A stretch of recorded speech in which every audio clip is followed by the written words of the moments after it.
All persons having interest before the Honorable Beverly Canoni, Justice of the Norfolk Superior Court, and Florida County of Norfolk. So I hear the attendance and shall be heard by the State of Baltimore, Massachusetts. Court is now ordered. Jurors may standing or the final being seated. Judge, can I need you to raise your right hands, please? Do you solemnly swear to make true answers to such questions as we put forth to you by the court, so help you God? Thank you. May I have a seat? May I call the case, Your Honor? Please. Your Honor, this is 2282 CR 117, the Commonwealth versus Karen Reed. Can I have counsel identify themselves for the record, starting with the Commonwealth? Good morning, Your Honor. Laura McLaughlin for the Commonwealth. Good morning, Ms. McLaughlin. Adam Lally for the Commonwealth. Good morning, Your Honor. Good morning, Mr. Lally. Good morning, Your Honor. Hank Brennan for the Commonwealth. Good morning, Mr. Brennan. Good morning, Mr. Jackson. Good morning, Your Honor. Elizabeth Little, also on behalf of Ms. Good morning, Ms. Little. Good morning, Your Honor. Robert Alessi on behalf of Ms. Reed. Good morning, Mr. Alessi. Good morning, Your Honor. David Kennedy for Karen Reed. Good morning, Mr. Yannetti. Good morning, Your Honor. Victoria George for Karen Reed. Good morning, Ms. George. Good morning, Ms. Reed. Good morning, jurors. My name's Beverly Canoni. I'm a judge of this court, and we want to give you some idea on how we think your day is going to shape up. First and foremost, we want to thank you for being here today. Our system of justice simply wouldn't work without our jurors, and we really appreciate that you're here today, ready, willing, and able to serve if called upon to do so. So you've heard that we're selecting a jury in a criminal case, Commonwealth versus Karen Reed. The Commonwealth alleges that at approximately 6 a.m. on the morning of January 29, 2022, the Canton Police Department received a 911 call reporting an unresponsive male party in the snow outside a residence at 34 Fairview Road in that town. Officers responded and discovered the man, later identified as John O'Keefe, off the roadway in the front lawn area. Officers identified 3 women with Mr. O'Keefe, one of whom was the defendant, Karen Reed, the girlfriend of Mr. O'Keefe. The defendant had been with Mr. O'Keefe the previous evening at 2 different bars in Canton and had driven with him to this residence in the early morning hours of this date. Mr. O'Keefe was treated by paramedics from the Canton Fire Department and transported to the Good Samaritan Medical Center, where he was later pronounced deceased. The Commonwealth alleges that the defendant struck Mr. O'Keefe with her vehicle earlier that morning and then left the scene while Mr. O'Keefe lay injured in the snow during a blizzard. The defendant denies these allegations. She is presumed to be innocent and has pled not guilty. Ms. Reed is charged with second-degree murder. She is also charged with manslaughter while operating a motor vehicle and with leaving the scene after causing personal injury or death. I will describe these crimes in detail at the end of the case when I teach you the law, but briefly, murder is the unlawful killing of a human being. There are various ways in which the Commonwealth can prove a murder case, and the Commonwealth is permitted to proceed under all theories it believes it can prove. Here, the Commonwealth alleges that the defendant committed murder and that that murder was murder in the second degree. In order to prove the defendant guilty of second-degree murder, the Commonwealth must prove beyond a reasonable doubt that she committed an unlawful killing and that it was done with malice. In comparison, involuntary manslaughter is an unintentional, unlawful killing caused by wanton or reckless conduct. These terms and the elements of the crimes will be explained to you in detail at the end of the case before you begin your deliberations. Now, at the outset, I would like to address the issue of public interest in this case and the duty of this court to adhere to the rule of law. John Adams said that we are a government of laws, not of men, and that the law must be deaf to the clamoring of the public. He meant that while public opinion about a given subject may ebb and flow, the law must be steady, reliable, and even-handed. We know that on the subject of this case, there are people advocating for one outcome or another with intensity, but without the benefit of having heard or seen any evidence at all. The law works in a different way, and the difference is crucial to our system of justice. The jurors selected for this trial will hear and judge the evidence. They will determine what the facts are, and where the evidence is contested, they will determine where the truth lies. Ultimately, the jury will decide whether the Commonwealth has carried its burden of proving that Ms. Reed is guilty of any crime beyond a reasonable doubt. People outside of this building have rights, and we know that they have voices, but this criminal trial will be decided by an independent jury, free from outside interference, based only upon the evidence presented in this courtroom and the law. This is the only way to ensure that every person who comes before the court receives a fair trial. It is just that simple and that important. So while public comment will likely continue, the rule of law will be upheld. In order to determine your eligibility to serve on this case, I am going to ask you questions to all of you as a group, and then I'm going to ask you to fill out a supplemental questionnaire. We have found that the use of this questionnaire is helpful for several reasons. First, there are some personal questions on it, and we ask that you be candid. In addition, the process of filling out the questionnaire provides the opportunity to be more reflective as you answer the questions, rather than being put on the spot and asked to give immediate answers. After you fill out the questionnaire, we will have you come up to the sidebar one at a time so that we can follow up with you on your answers to the questionnaire and to my questions. I want to thank you in advance for your patience as we go through this process. As you may know, the lawyers for the parties participate in the selection of the jury. Under our law, each of the parties has the right to exercise what we call juror challenges. This means that each party has the right to challenge a certain number of prospective jurors for any reason or for no reason at all. Therefore, some of you will be excused during the impanelment procedure. If you're not selected for jury service on this case, please don't take it personally. It's not a reflection on you at all. You will be directed back to the jury room and perhaps be picked for a case in the district court. In a few minutes, I will pose a series of questions to you. I'm not asking you to take out your white juror cards yet. I'll let you know when you need to do that. You've taken an oath that requires you to truthfully answer the questions I ask and all questions posed to you. If your answer to any question is yes, I will ask that you raise your hand and hold the juror card up in the air so that the court officer can read off your number. The fact that you answer yes to one of my questions does not mean that you're automatically disqualified from jury service. It simply means that there are matters that the lawyers and I need to discuss with you at sidebar. If you find a question posed to the group overly intrusive, you may elect to answer that question at sidebar too. I will have additional questions for you which relate to issues that may be raised in the trial and are designed to give us information regarding your ability to serve as a fair and impartial juror, and the lawyers are permitted to ask you questions for the same reason. This is not a test. There is no right or wrong answer. We're simply looking for your most honest answer and your best answer. I'm now going to ask the lawyers to introduce themselves to you, and I'm going to ask counsel for the defense to introduce their client. May I? Please. Thank you. Good morning, ladies and gentlemen. My name is Hank Brennan. I represent the Commonwealth of Massachusetts. Along with me, I have two colleagues who would like to introduce themselves as well. Good morning, my name is Laura McLaughlin. I'm an Assistant District Attorney in Norfolk County. I thank you for appearing today and appreciate you being here. Good morning, my name is Adam Riley, Assistant District Attorney with the Norfolk County District Attorney's Office. Just want to thank you for your time and attention today and for being here. Thank you. Good morning, ladies and gentlemen. My name is Alan Jackson. I have the honor and privilege of representing Ms. Karen Reed, who's standing to my right. Good morning, ladies and gentlemen. My name is Elizabeth Little, and I also have the honor of representing. Good morning. My name is Robert Alessi. I have the pleasure of representing Ms. Reed, and I thank all of you for your time in being here today. Good morning, ladies and gentlemen. My name is David Unetti. I'm an attorney with offices in Boston and right here in Dedham, and it is truly my privilege to represent Karen Reed. Good morning, everyone. My name is Victoria George, and I also have the privilege of representing Ms. Reed. Good morning, I'm Karen Reed. Thank you for being here. All right, thank you all. Folks, I'm going to read a very long witness list to you.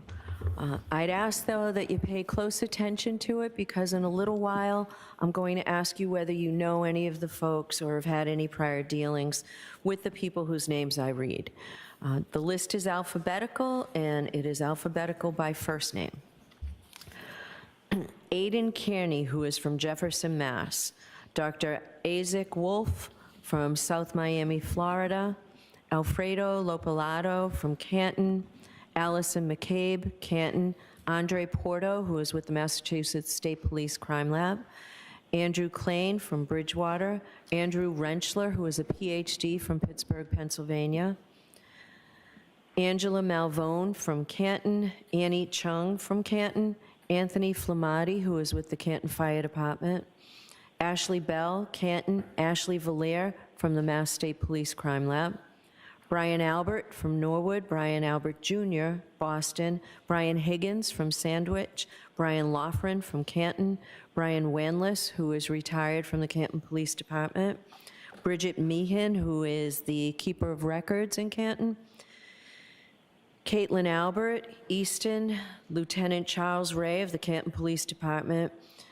Chief of Police Helena Rafferty, also from the Canton Police Department. Chris Van E., who is a PhD from Novi, Michigan. Christina Hanley from the Mass State Police. Christopher Albert, Canton. Christopher Curran, Canton. Colleen Crawford with the Norfolk County District Attorney's Office. Colin Albert, Canton. Courtney Proctor, Canton. Kurt Roberts, Canton. Daniel Whitley, who is with the Canton Fire Department. Daniel Wolf, who is a PhD from Penns Park, Pennsylvania. Derek Ellington from Wake Forest, North Carolina. Dr. Marie Russell, who's from Los Angeles. Dr. Elizabeth Lopesada, who's from Providence, Rhode Island. Elizabeth Proctor, Canton. Eric Hanlon, Canton. Erin Beatty, Canton. Erin O'Keefe from West Bridgewater. Francis Walsh, Canton Fire Department. Garrett Wing, who is from Green Cove Springs, Florida. Gary Fowler, Brockton. Gregory Woodbury from the Canton Fire Department. Gretchen Voss from Boston. Hannah Knowles from the State Police Crime Lab. Heather Maxon from Walpole. Erabito Hernandez from the Boston Police Department. Holly Price from Mountain View, California. Ian Whiffen from Vienna, Virginia. Dr. Irene Scorti-Bello, who is from the Office of the Chief Medical Examiner's Office in Massachusetts. James Crosby, who's a PhD from Jacksonville, Florida. Janet Reed, Dighton. Jason Becker from the Canton Fire Department. Jean DeMoulis, Canton. Jennifer McCabe, Canton. Jessica Hyde from Bridgeport, New York. John O'Keefe, Sr., who is from Braintree. Judson Welcher, who's a PhD with a company called Aperture, LLC. Julie Albert, Canton. Julie Nagel, Canton. Dr. Justin Rice from South Weymouth. There are 2 juveniles in this case who live in Canton. Their initials for the first juvenile is KF, and the initials of the second juvenile is PF. Caitlin Boudreau, Raynham. Karina Kolakithis from Canton. Katie Camerano, Canton. Katie McLaughlin from the Canton Fire Department. The keeper of records for Ring from Hawthorne, California. Kerry Curran, Canton. Kerry Roberts, Canton. Kevin Albert, Canton. Kevin O'Hara from the Massachusetts State Police. Lance Mello from the Mass State Police Crime Lab. Laura Sullivan, Pembroke. Laurie Cahill, Worcester. Leslie Pearlstein, Canton. Lieutenant Michael Lang from the Canton Police Department. Louis Jutras, Canton. Lieutenant Brian Tully from the Mass State Police. Lieutenant John Fanning from the Mass State Police. Lieutenant Paul Gallagher from the Canton Police. Maggie Gaffney from Bonita Springs, Florida. Mark Lopalato, Canton. Margaret O'Keefe from Canton. Marietta Sullivan, Pembroke. Mary Souza, Dighton. Matthew Amory, Canton. Matthew DeSogra from Charlotte, North Carolina. Matthew Erickson from Grosse Pointe Farms, Michigan. Matthew Kelly, Canton Fire Department. Matthew Kelsch from the FBI. Matthew McCabe, Canton. Maureen Harnett from the State Police Crime Lab. Megan Mariani from New York, New York. Michael Camerano, Canton. Michael Easter, Los Angeles. Michael Trotta, the Canton Public Works Department.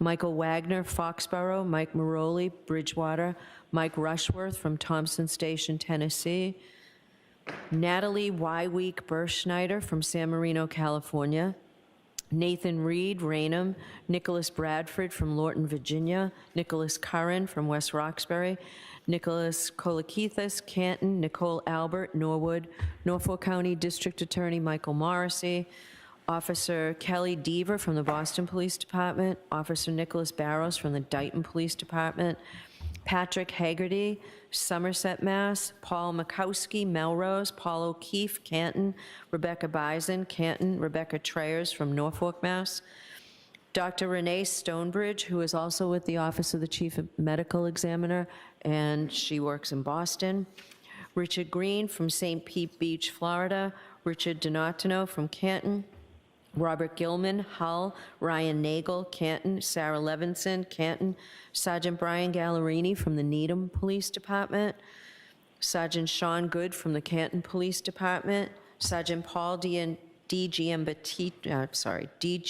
Petro from Canton Police Department, Sergeant Yuri Buchanan from the Mass State Police, Shannon Burgess from South Lake, Texas, Cheryl Waugh, Canton, Sophie Herzan from the Mass State Police Crime Lab, Stephanie Devlin, also from the Crime Lab, Stephen Mullaney, Canton Police Department, Steve Nelson, the Norfolk County DA's office, Stephen Bernstein, who is a keeper of the records in Stoughton, Stephen Ridge from the Boston Police Department, Stephen Seraph, Canton Police, Stephen Scanlon from West Roxbury, Terry Kuhn from Davis, California, Tess Chart from Lorton, Virginia, Thomas Beatty, Canton, Thomas Kelleher, Canton, Thomas Martin, Weymouth, Timothy Nuttall, who is with the Canton Fire Department, Tristan Morris, Easton.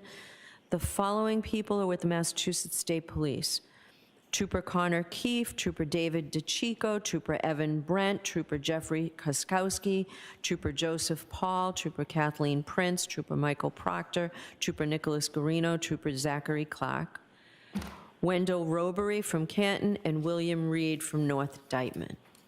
So, those are a lot of names, a lot of witnesses. Again, not everyone will be called as a witness, but you will likely at least hear something about these folks or hear their names mentioned. So it's clear this is going to be a long trial. We're in the process of impaneling a jury. We don't know how much longer that's going to take. The lawyers tell me that once we actually start with the evidence, the case should take probably 6 to 8 weeks. That is a good faith estimate. We do our best to keep everything on track. At the end of every day, I will tell the jurors where we are, if we are on track, ahead of schedule, or behind schedule. And I don't remember ever having to say we were behind schedule. We do appreciate how important your time is to you, so we don't want to waste anybody's time. The schedule that we will have, every day will start at 9 o'clock.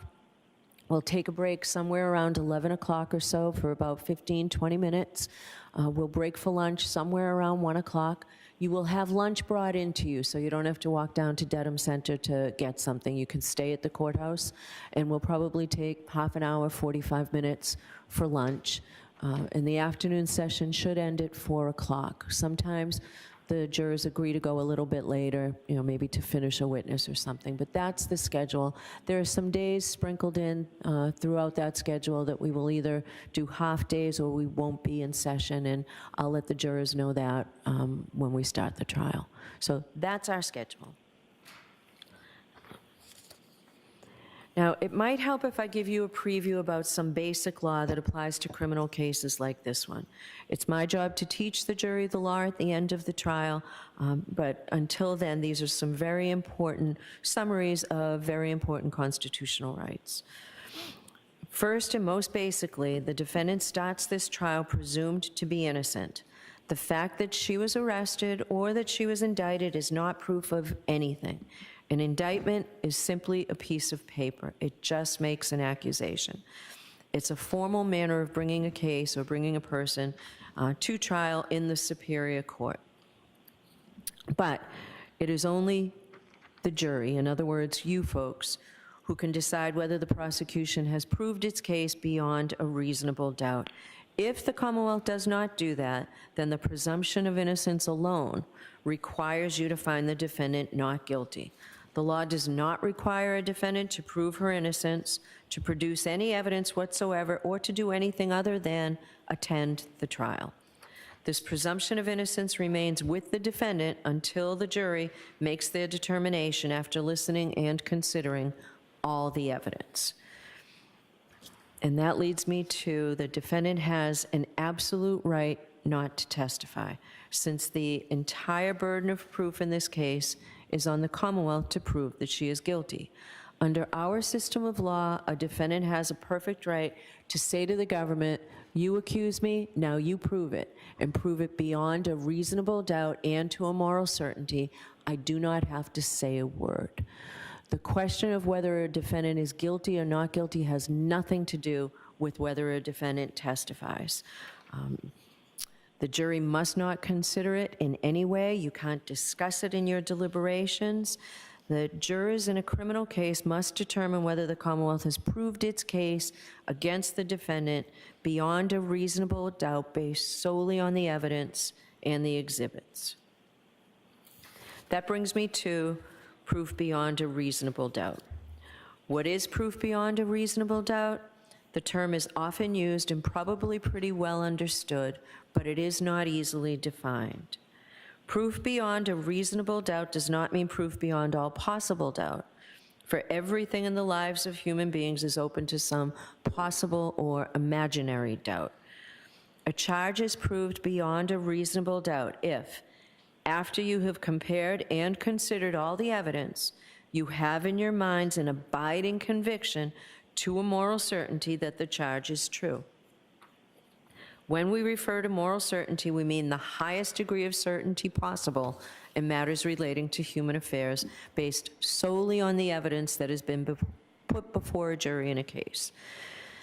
I have told you that every person is presumed to be innocent unless and until he or she is proved guilty, and that the burden of proof is on the Commonwealth. If you evaluate all the evidence and you still have a reasonable doubt remaining, the defendant is entitled to the benefit of that doubt and must be acquitted. It is not enough for the Commonwealth to establish a probability, even a strong probability, that the defendant is more likely to be guilty than not guilty. That is not enough. Instead, the evidence must convince you of the defendant's guilt to a reasonable and moral certainty, a certainty that convinces your understanding and satisfies your reason and judgment as jurors who are sworn to act conscientiously on the evidence. This is what we mean by proof beyond a reasonable doubt. Our system of justice depends on judges like me and jurors like you being able and willing to make careful and fair decisions. All people deserve fair and equal treatment in our system of justice, regardless of their race, national origin, religion, age, ability, gender, sexual orientation, education, income level, or any other personal characteristic. You have agreed to be fair, and I am sure that you want to be fair, but that is not always easy. One difficulty comes from our own built-in expectations and assumptions. They exist even if we're not aware of them, and even if we believe we do not have them. Some of you may have heard this called implicit bias, and that is what I'm talking about. Of course, we judges have the same problem as everyone else, so let me share a few strategies that we have found useful. First, slow down. Do not rush to a decision. Hasty decisions are more likely to reflect stereotypes or hidden biases. Second, keep an open mind. Avoid drawing conclusions until the end of the case when you and your fellow jurors deliberate. Remember that when you deliberate, you will have all the evidence and all the time you need to make a careful decision. So there truly is no need to start making up your mind before then. Third, you should listen closely to all the witnesses. That is the best way to ensure that you decide this case based on the evidence and the law instead of upon unsupported assumptions. Fourth, as you listen to testimony about the people involved in this case, consider them as individuals rather than as members of a particular group. Finally, I might ask myself, would I view the evidence differently if the people were from different groups, such as different racial, ethnic, or gender identity groups? At the end of the case, I will remind you of these strategies and ask you to focus on the evidence instead of any unsupported assumptions you may have. All we ask is that you, individually and as a group, do your best to resolve this case based upon the evidence and the law, without sympathy, bias, or prejudice, to the best of your ability as human beings. Now, I know that some of this may be confusing, perhaps all of it's confusing at this early stage. You'll certainly be in a better position to understand this at the end of the case when you've heard all the evidence and I've given you instructions on the law in detail. So don't be worried if you didn't catch everything I said. Why am I telling you these things now? Because we need to know if you are able to follow the law in this case. You don't necessarily have to agree with the law, but all jurors will have to apply the law as I describe it to you. So, for jury selection, it's important to know if any of you might have some doubts whether you can accept and follow those legal principles that I've just talked to you about. So I'm now going to ask you several questions. If your answer is yes to any of the questions, please raise your hand. So take a minute, please, and take out your cards.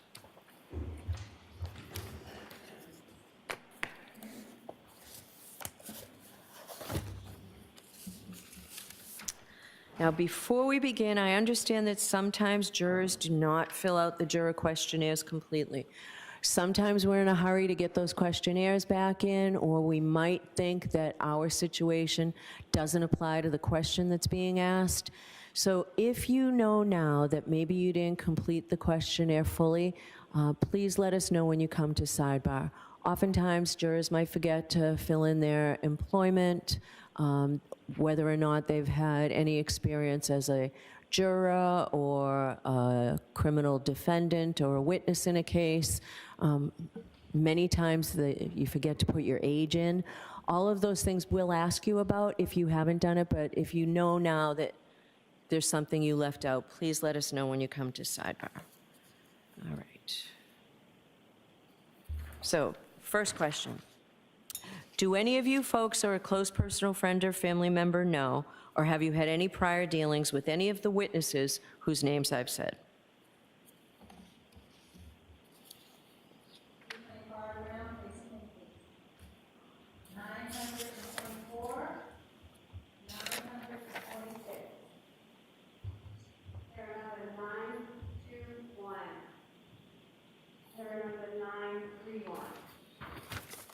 Okay, thank you.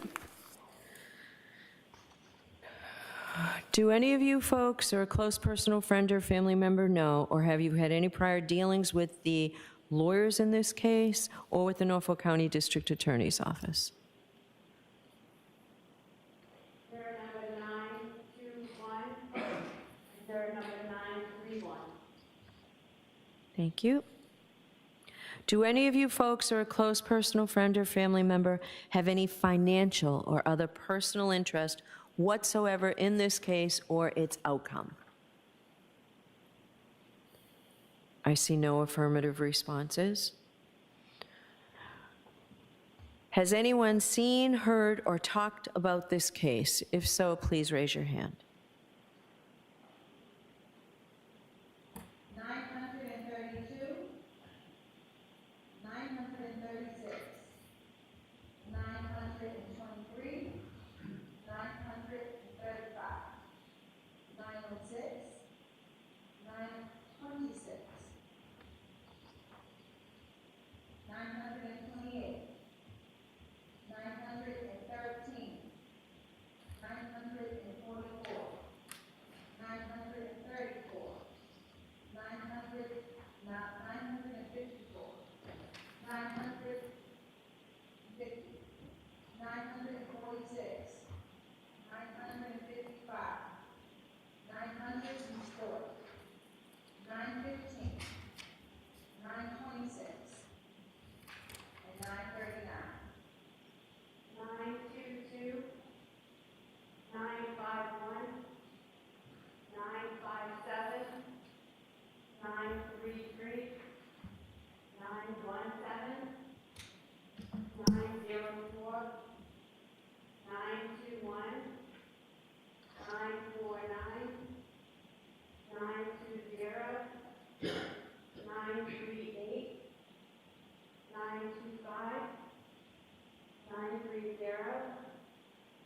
931, 941, 929, 916, 908, and 903. All right, thank you. Have any of you folks expressed or formed any opinion with respect to this case? 936, 935, 928, 913, 944, 954, 924, 939, 915, 940, 955, 946, and 950. 951, 957, 933, 917, 921, 925, 929, 941, 931, 930, 916, and 908. All right, thank you. Are any of you folks aware of any bias or prejudice that you may have in regard to this case or in favor of or against either party? If so, please raise your hand. 928, 919, 913, 955, and 924. 951, 957, 933, 917, 929, 930, 916, and 908. Thank you. Do any of you folks have any difficulty hearing or any problem with understanding the English language, any physical or mental condition, or any religious or philosophical beliefs that would interfere with your ability to listen to the evidence, to hear the evidence, to understand the evidence, to concentrate during the trial, or to deliberate for the purpose of reaching a verdict? If so, please raise your hand. 953 and 923. 926. Okay, thank you. Do any of you folks have any difficulty following those very important constitutional rights that I explained to you earlier? First, that the burden of proof rests entirely with the Commonwealth. That burden of proof is proof beyond a reasonable doubt and to a moral certainty, and that the defendant has absolutely no burden to do anything other than attend the trial. Is there anyone that would have difficulty following those very important constitutional principles? I see no affirmative responses. I can tell you folks that after every trial I talk to the jurors, and even though they may not have been happy to have jury duty when they came in the door, they tell me that it has been an interesting experience, and many jurors tell me that it is a rewarding experience. But I understand that for some of you folks, given the schedule of this case, serving on this jury may be an undue hardship. And what do I mean by that? So an undue or a substantial hardship, it's more than mere inconvenience, because every civic right that we have, or every civic duty, causes us to be inconvenienced. It's something much greater. It's something that means it's personal to you, so I excuse you, but then somebody else has to step in and take your place. I generally think of it in terms of you have surgery or airline tickets scheduled during the course of this trial, but I will listen to anyone who thinks that serving on this jury would be a substantial hardship. If that's you, please raise your hand. 928, 913, 944, 923, 950,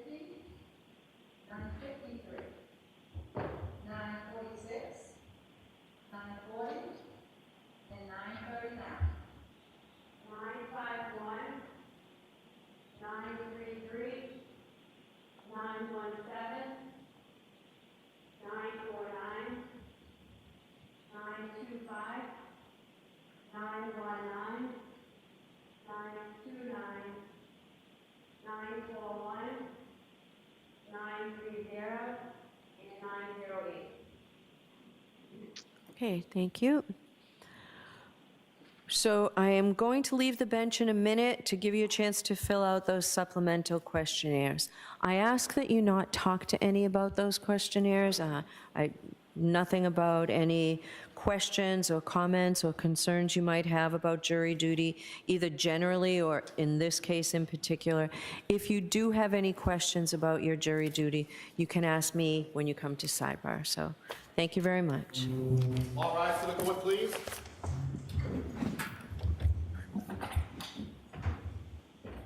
Oh, yeah.